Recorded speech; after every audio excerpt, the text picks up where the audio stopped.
மாதா தொலைக்காட்சி அன்பர்களே, இறந்த நம்பிக்கையாளர்களின் ஆன்மாக்கள் இறைவனிலே நித்திய இளைப்பாற்றி அடைய நமது மாதா தொலைக்காட்சியோடு இணைந்து ஒரே குடும்பமாக மன்றாடுவோம். Benjamin,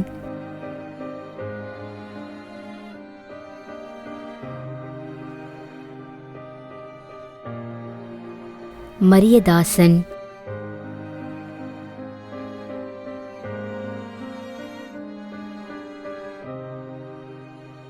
D. பங்க்ராஸ் 8ஆம் ஆண்டு நினைவஞ்சலி.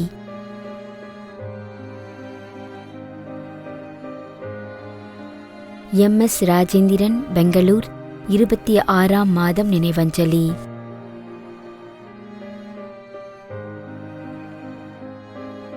ஆர். சபரிநாதன், SD இருதய மேரி, கந்திக்குப்பம், கிருஷ்ணகிரி. மேலும் கொரோனா நோயினால் பாதிக்கப்பட்டு இறந்த அனைத்து நம்பிக்கையாளர்களின் ஆன்மாக்களுக்காகவும், யாரும் நினையாத நம்பிக்கையாளர்களின் ஆன்மாக்களுக்காகவும் மன்றாடுவோம். தந்தை, மகன், தூய ஆவியாரின் பெயராலே ஆமென். ஆண்டவருடைய பெயராலே நமக்கு உதவி உண்டு. விண்ணையும் மண்ணையும் படைத்தவர் அவரே. திருவெளிப்பாட்டு நூலிலிருந்து வாசகம். அதிகாரம் 14, இறை வார்த்தை 13. விண்ணகத்திலிருந்து ஒரு குரலை கேட்டேன். இது முதல் ஆண்டவரோடு இணைந்த நிலையில் இறப்போர் பேறு பெற்றோர் என எழுது என்று அது ஒலித்தது. அதற்கு தூய ஆவியார், ஆம், அவர்கள் தங்கள் உழைப்பிலிருந்து ஓய்வு பெறுவார்கள், ஏனெனில் அவர்கள் செயல்கள் அவர்களை பின்தொடரும் என்று கூறினார்.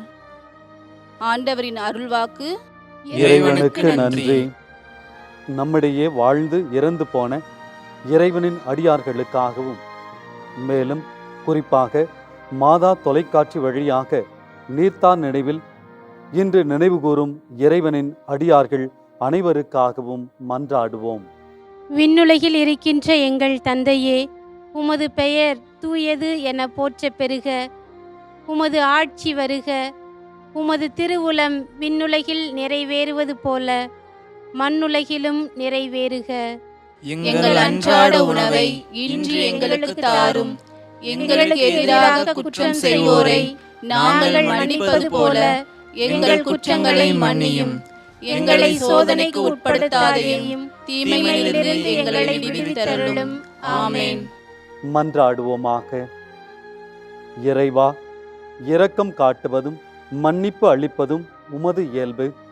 ஆகையால் உமது திருவடிகளுக்கு வந்துள்ள இன்று நாங்கள் நினைவு கூறும் ஆன்மாக்கள் மீது இரக்கம் கொண்டு அவர்களுடைய குடும்பத்தார் மற்றும் மாதா தொலைக்காட்சி குடும்பம் செலுத்தும் ஜெபங்களை ஏற்று அவர்களது குற்றங்களையும் அவற்றிற்குரிய தண்டனையையும் மன்னித்து அமைதியையும் முடிவில்லாத வாழ்வையும் தந்திடுமாறு எங்கள் ஆண்டவராகிய கிறிஸ்து வழியாக உம்மை மன்றாடுகின்றோம். ஆமென். நிலையான இளைப்பாறுதலை ஆண்டவரே இவர்களுக்கு அளித்தருளும். முடிவில்லாத ஒளி இவர்கள் மேல் ஒளிர்வதாக. இறந்த நம்பிக்கையாளர்களின் ஆன்மாக்கள் இறைவனின் இரக்கத்தினால் அமைதியில் இளைப்பாறுவனவாக. ஆமென்.